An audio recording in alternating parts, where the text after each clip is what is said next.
As we already discussed, there are two types of functions. First one is library function and the second one is user defined function. So library functions में मैंने आपको बताया था कि ये functions को हम डायरेक्टली यूज़ करते हैं और ये सी लैंग्वेज द्वारा डायरेक्टली प्रोवाइडेड है. ओके, इसके एग्जांपल हैं printf फंक्शन, एक लाइब्रेरी फंक्शन होता है. ठीक है, इसको आप डायरेक्टली यूज़ करते हो with the help of standard input output header file. उसी तरह से स्कैनअप भी एक लाइब्रेरी फंक्शन है.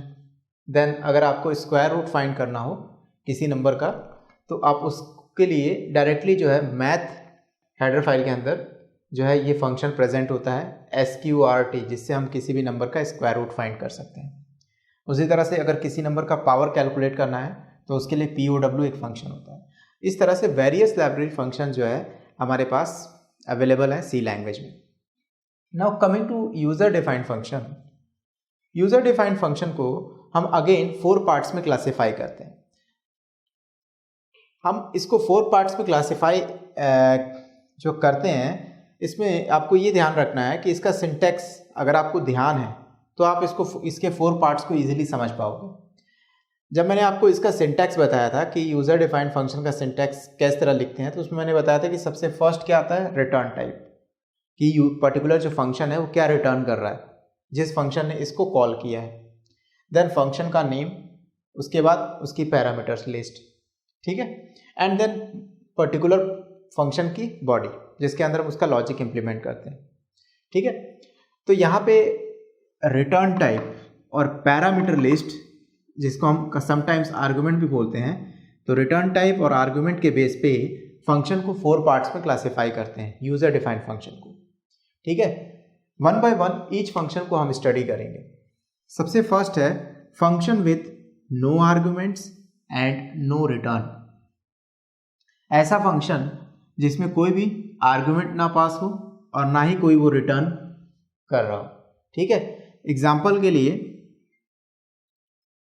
जैसे कि आप इस तरह से फंक्शन को डिक्लेयर करा सकते हो. लेट्स से एक फंक्शन में डिक्लेयर करता हूं void fun void,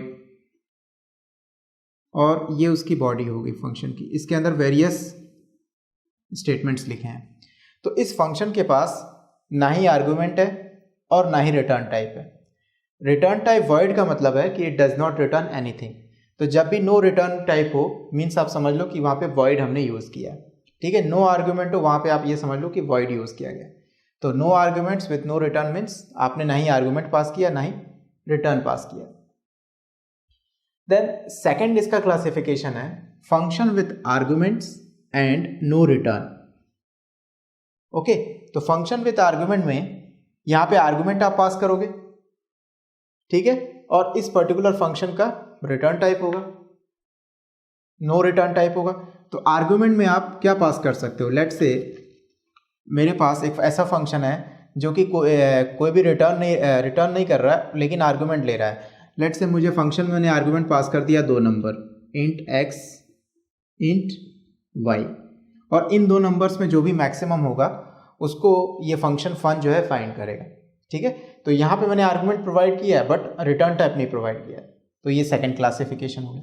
third classification है function with no arguments and return. यहाँ पे फंक्शन जो है आर्गुमेंट नहीं ले रहा है थर्ड क्लासिफिकेशन में. तो आप आर्गुमेंट में कुछ नहीं पास करोगे, सिंपली void, या फिर अगर आप void नहीं लिखते हो तो भी जो है कंपाइलर जो है वो समझ जाएगा कि यहाँ पे हमने कुछ भी आर्गुमेंट पास नहीं किया है. लेकिन रिटर्न टाइप पे मैंने यहाँ पे कुछ ना कुछ रिटर्न कर दिया, जैसे कि यहाँ पे मैंने रिटर्न कर दिया इंटीजर. आ रहा समझ में. And the last classification is function with argument and return. तो फंक्शन विथ आर्गुमेंट में आर्गुमेंट भी होगा और रिटर्न भी होगा. तो लेट्स से फंक्शन के पास 2 पैरामीटर्स हैं, एक x पैरामीटर है और दूसरा y पैरामीटर है, और दोनों इंटीजर टाइप के हैं, और फंक्शन रिटर्न भी कर रहा है कि इंटीजर टाइप की वैल्यू. तो ये फंक्शन विथ आर्गुमेंट हो गया एंड रिटर्न टाइप. ठीक है, तो इस तरह से रिटर्न टाइप और आर्गुमेंट्स के बेस पे हम फंक्शन को, यूजर डिफाइंड फंक्शन को जो है 4 पार्ट्स में क्लासीफाई करते हैं. आ रहा समझ में. एंड वन बाय वन हम हर एक टाइप ऑफ फंक्शन के लिए प्रोग्राम जो है वो एनालाइज करेंगे. ठीक है, इससे आपको यूजर डिफाइंड फंक्शन पे कमांड हो जाएगी। ओके।